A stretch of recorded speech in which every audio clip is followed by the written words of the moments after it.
check for the oxygen saturation. ang ERB. Sa research to nila no, mo-proceed na sila for data gathering. Ah, Any other? We can also doc assess to monitor cardiac rhythm.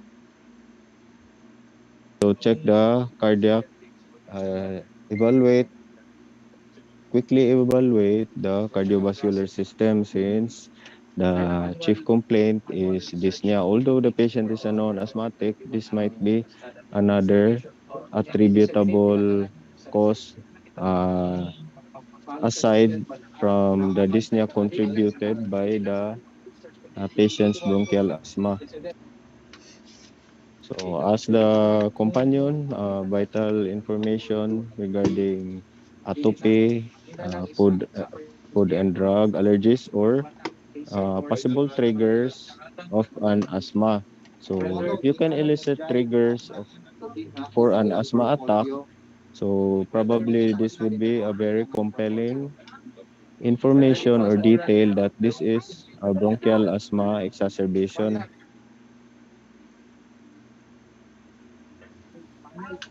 Any other?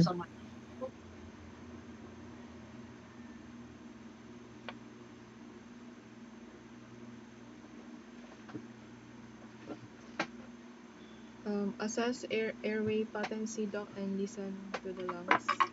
So after assessing quickly the vital signs and check if uh, there are derangement, we have to check now the airway patency. Okay, so how do we check the airway patency?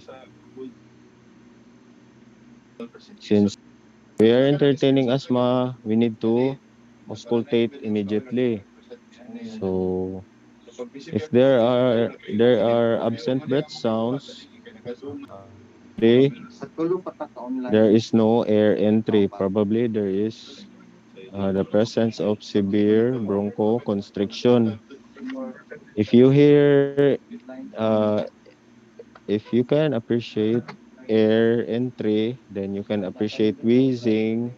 So probably this is consistent with an asthma exacerbation.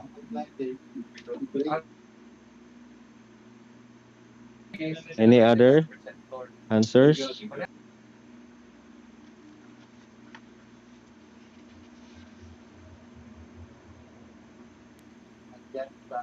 Any other answers? Acon Bardet syndrome, full diaphragm active tamoxifen.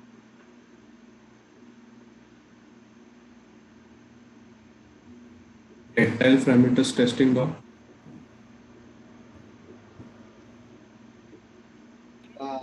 I'm sorry, what's that?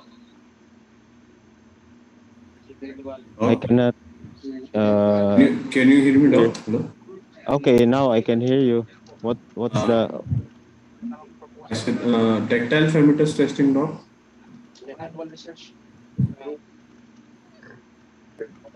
okay, other answers? Thank you. Obtain any history doc of cardiac or pulmonary disease or trauma. Okay, so okay, that's a good point. So always rule out other etiologies. So as for cardiac, what could be a possible cardiac problem if a patient is 19-year-old?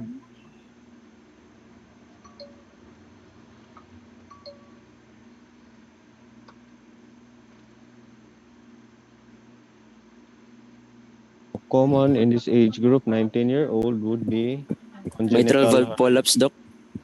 So mitral valve prolapse and congenital heart diseases. ang rubrics So with congenital heart diseases, it is divided into two. So you have your cyanotic and acyanotic congenital heart disease. So if cyanotic is present or if cyanosis is absent, so you have to do a careful inquiry with the patient's uh, history. So for we ask for episodes of dyspnea, intolerance to activities of daily living, normal activities of daily living, exercise tolerance, and previous hospitalizations, especially uh, pulmonary complications. This will this will be a great uh, uh, tool, or this will be a good clue where we can determine a possibility of congenital heart disease, pulmonary complications, previously occult or undiagnosed congenital heart defects. 27. So for number two, I guess we've already answered number two. So for number three,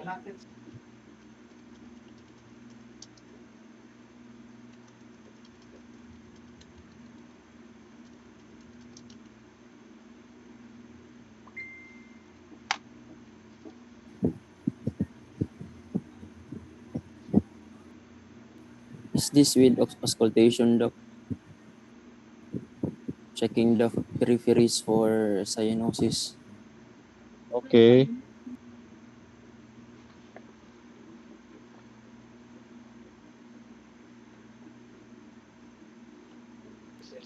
So I do hope everyone can readily identify RALs. Everyone can readily identify uh, expiratory wheezes. So if you have any doubts, you can try to check online how this adventitial breath sounds on auscultation, Katong uh, bayaran how margin of this sounds. So probability you can check online.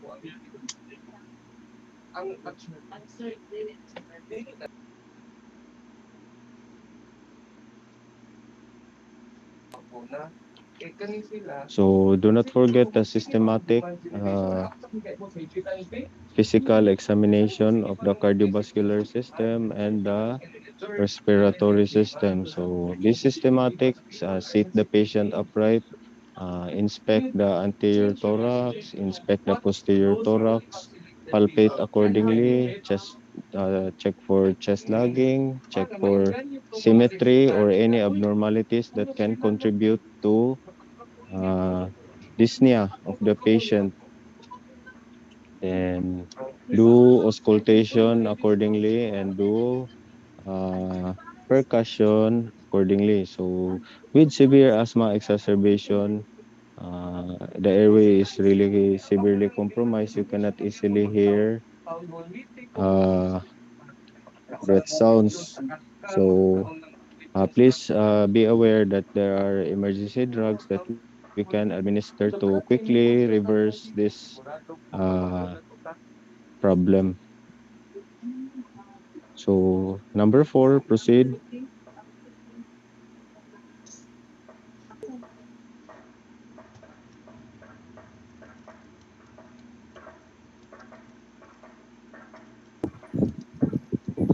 Hello, Doc. Can I try ng sa isa, Doc?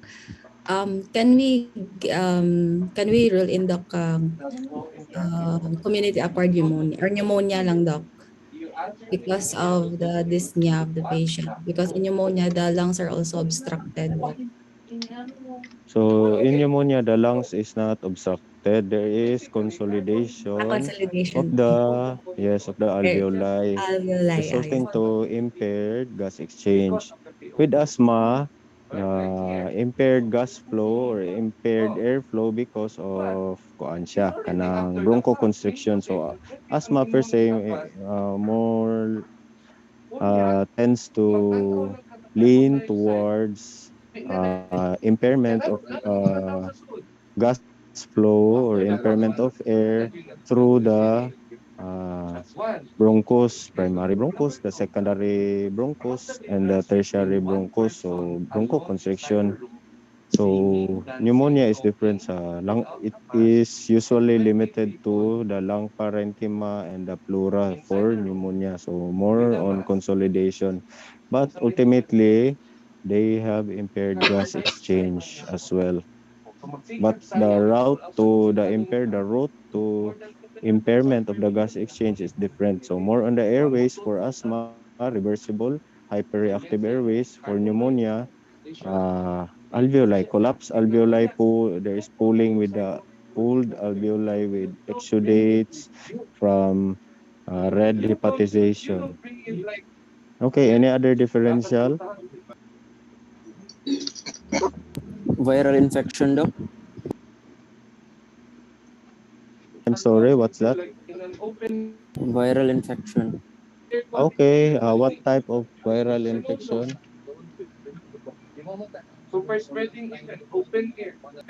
Acute bronchitis, doc. What's that? Acute bronchitis, doc. Okay, so acute bronchitis, okay. What are the basis why are we considering acute bronchitis? You can do that. Okay. Why? Thank you.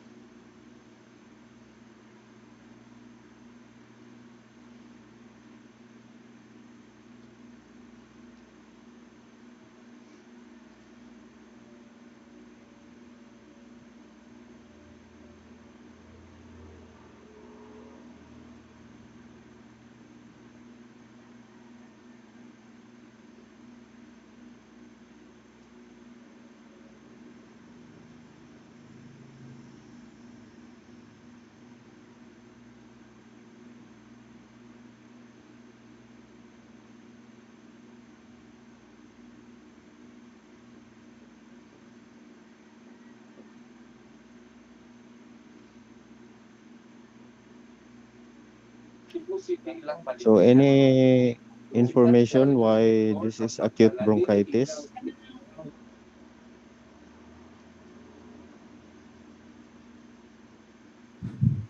Doc, because acute bronchitis also presents with the symptoms of dyspnea and alveolar collapse.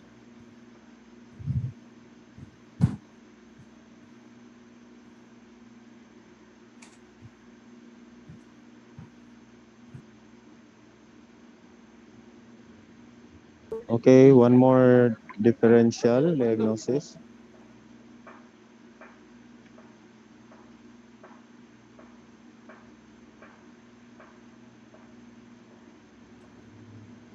Doc, can we rule in COVID-19? Okay, COVID-19, you can. So may we hear insight why you are entertaining respiratory coronavirus?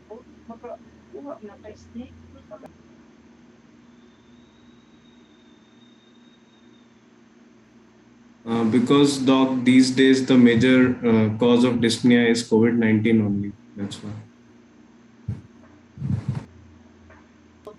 Major cause of dyspnea is COVID-19.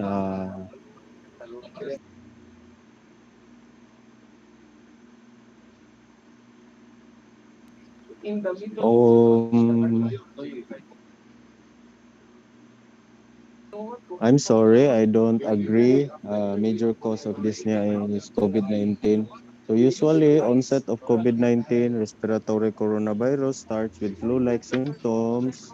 So a prodromal phase of coryza, flu-like symptoms, body malaise, uh, acute gastroenteritis, runny nose, productive cough, non-productive cough. Dyspnea usually ensues uh, Secondary wala such na, Dok. Dyspnea usually becomes evident when there is already severe impairment of the gas exchange pulmonary function. So when the respiratory coronavirus progresses, so you have your various categorized or stratification of COVID-19. So you have your mild, moderate, severe, and critical. So usually dyspnea appears during moderate and severe COVID-19 or severe COVID-19 disease. So, Dislike. Moderate. uh, what I mean is initial symptoms from onset is usually made up of flu-like symptoms, more on body malaise, low-grade fever, coryza, dysgeusia, ageusia. Rarely from the get-go, dyspnea would be uh, common presentation. Okay. Okay. So Hello. we have now the. I'm sorry. Hello.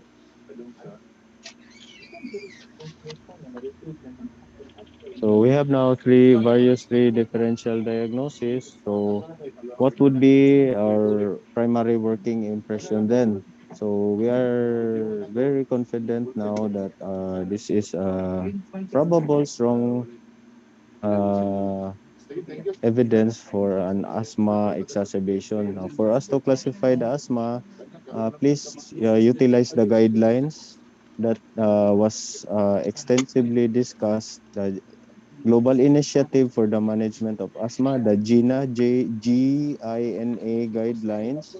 So we can stratify or differentiate asthma as what was that again? Controlled and Partially uncontrolled. controlled, and uncontrolled. So you can easily stratify asthma. And please review the recommendations for uh, the treatment. So the escalating recommended rescue reliever medications and controller medications dependent on the need of the patient. So for emergency such as severe bronchospasm uh, caused by asthma, what would be our possible reliever or rescue medication? Short-acting beta-2 agonist, no? Short-acting beta-2 agonist. So try to read about the benefits of giving, since this is a 19-year-old, so the benefits of giving are the catecholamine, so subcutaneous epinephrine to counteract the very severe bronchospasm.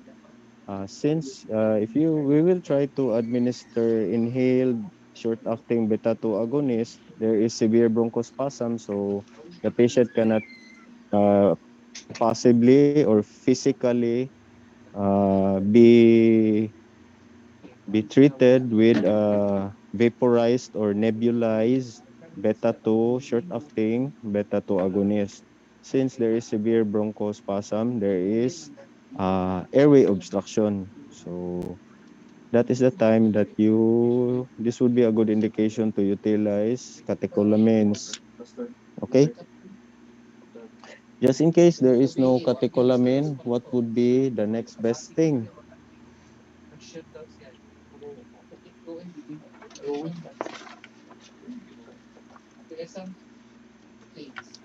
So dependent on the uh, uh, presentation of the patients. Have you seen the movies wherein there was a bee sting? The patient was an individual was stung by a bee. Then they have to do an emergency tracheostomy to provide airway because the inflammation was so severe in the oral mucosa, the epiglottis. There was a severe inflammation brought about by liberation of histamines from the mast cells Number of 4. the patient, since patient has a history of atopy. Cardiovascular pathology. So, okay. Anaphylactic shock, Doc, no? Oh, okay. Muna siya. Number Then, So, epinephrine, Doc. Yes, must EpiPen. know, pwede na siya epinephrine then. Good to know would be the dose and the route of administration. Good to know. So enough ra for a junior clerk must know epinephrine, uh, establish to uh, re-establish the airway. These are the indications for moderate OP.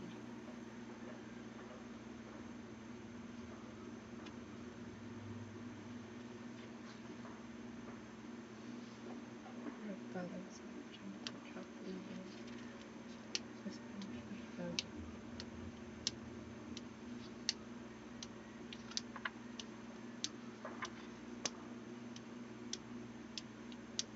Any other questions? Tomorrow we will discuss one more case. This one is very open-ended case. This was used as part of the OSCE. So, uh, any other questions from anybody?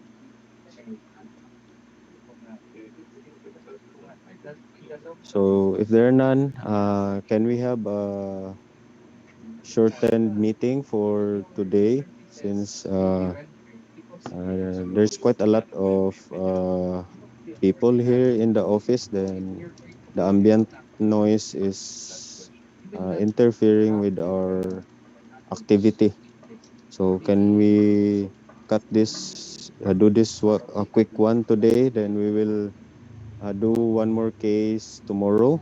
Is this okay with everyone? Yes, Doc. Yes, doc. Yes, Doc. Okay, so I'll see everyone tomorrow. Bye everyone. Thank you, Thank Doc. you, Doc. Thank you, Thank you, doc. Doc. At least, Thank Doc. you. Thank you.